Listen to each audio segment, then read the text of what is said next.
Hi folks, now, it's Dave the Indoor Gardener. Well, that's the series we're doing at the moment, okay?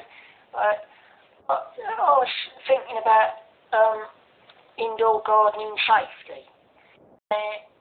It's probably, unless you're very prone to doing funny things, it's probably pretty safe indoor gardening. But there's some things you should remember. Remember I showed you poking your pinky in to make a little hole in the compost? Well, that should be alright, should be okay. As I say, go steady. In theory, there shouldn't be any problem, but just in case there's something in the compost unexpected, you never know. So you could use, perhaps if you've got an old knife, use the end of the old knife and wiggle it around a bit and make a hole. That's one option. Another option, obviously, if you're doing a bit of watering indoors, make sure you don't spill anywhere you could slip up. That's another thing for indoor gardening. Obviously, you want to wash your hands after you've done anything with soil. This is for hygienic purposes. That's another safety. Never, obviously, run with anything in your hands. Well, and be careful. Never overload yourself. So if you think, oh, well, I can carry a bit extra, save me a trip. Maybe you live in a flat and you've got, or when you've got some stairs because you want to go down and put some stuff on a balcony somewhere. Just don't overload yourself. And what else? That's about it, really. Always ask, obviously, if you're going to use something that's not yours, always ask. Now, you might say, what's that got to do with safety, eh? Well, you might get a clip round the ear hole. Or you might get a bit of verbal. That can have the same effect. So, I'm going to testify to that one. And, some thoughts go through my mind there.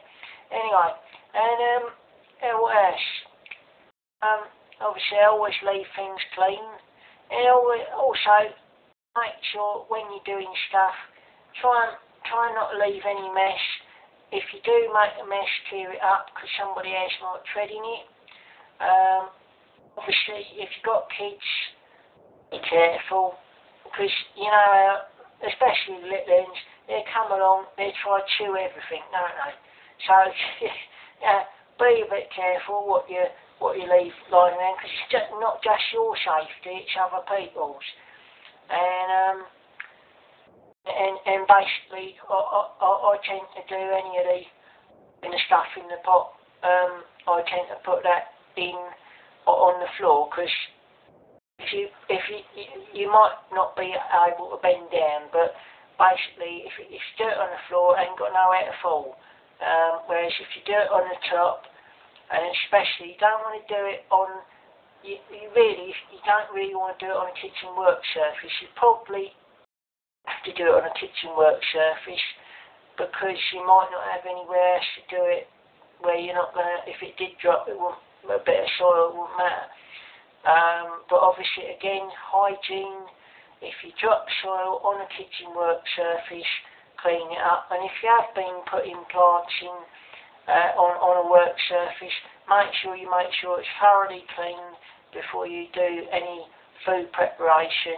I mean, it's common sense, really. I'm sure you all know this, but it's some things that we can't all be good at everything, and some things we just don't think about. So just use your noddle. There's an old saying, if in doubt, ask. You always write a comment below, ask me, say, here Dave, what about this? I was thinking of doing this, do you reckon that might be alright? Now obviously I'm only giving it for informational purposes. If you do it, that's your look at. But obviously,